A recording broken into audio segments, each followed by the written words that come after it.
प्रकाश मने वृत्ती दास अवधारितो बोलितो जैसे बोलवितो देवा माझा हा संजय हक्काचा याचा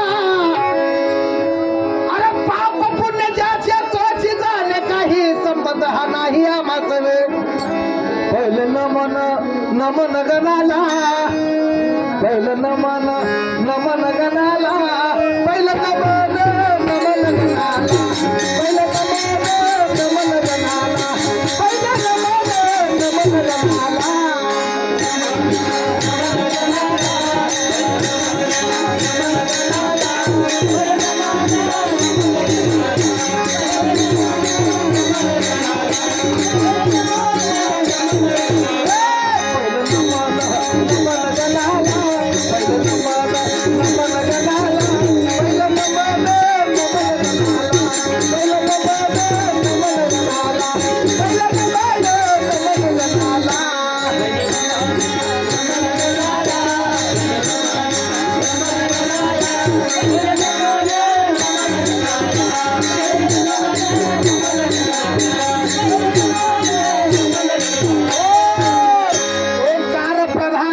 गणेशाचे हे तीन देवाचे उगमस्थान आकार तो ब्रह्मा उकार विष्णू मकार महेश जानियला ऐसा तीन देवाच्या तुन उत्पन्न तो हा गजानन माय बाप आणि तो कामने आहे ऐशी वेदवाणी आणि पहारे पुराणी व्यासाची जोहर मी गातो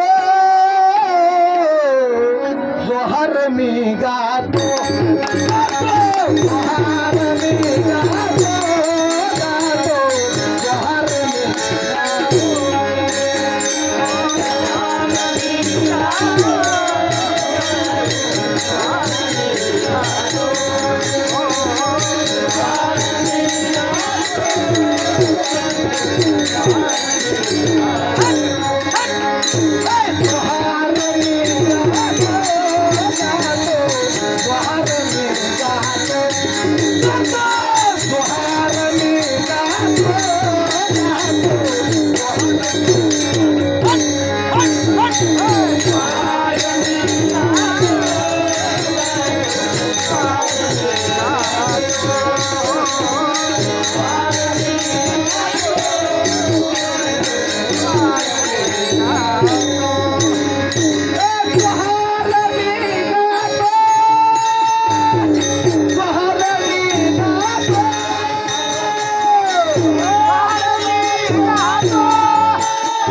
जोहार मी तो एकनाथ महार आणि लहानसा पोर माझा बोलण्याचा विचार दुसरा नाही हो मायबाप अरे माझा बोलायची जे मोठ मोठे उमरावराजे आणि तुम्हीच जीवाजी न जाणीजे वेळे संदे धरता हो मायबाप अरे चैतन्य तावडीचा दास मिरे मिराशीचा दास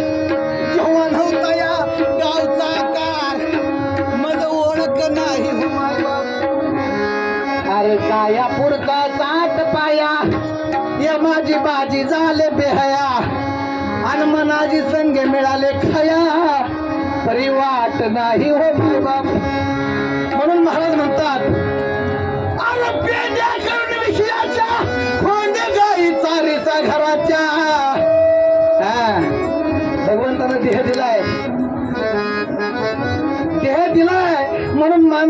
जायचं नाही. ध्येय मिळाला पण कळला नाही.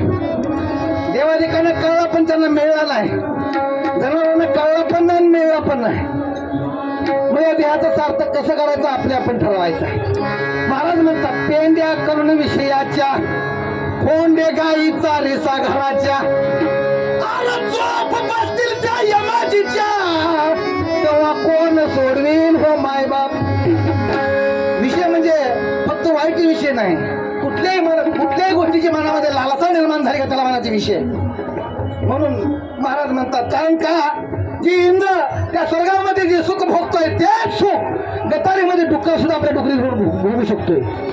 म्हणून महाराज म्हणतात पेंड्या करून विषयाच्या, कोंडे गाई चारीसा घराच्या, अरे चोप बसतील त्या यमाजीच्या, तेव्हा कोण सोडविल हो माय बाप. अरे बाबा जण फुगवतील काल, शेवटी तुम्हीच बांधले जाल, आणि तुमचे हाल होईल बेहाल, तेव्हा कोण सोडविल हो माय बाप. सारे कडेचे पोहणारे, धानी 5 पोरे, आणि एक नाथ करीत जोहार, अक्कल धरा हो माय बाप. जोहार मी गातो गातो, जोहार मी गातो गातो, जोहार मी गातो गातो, जोहार मी गातो.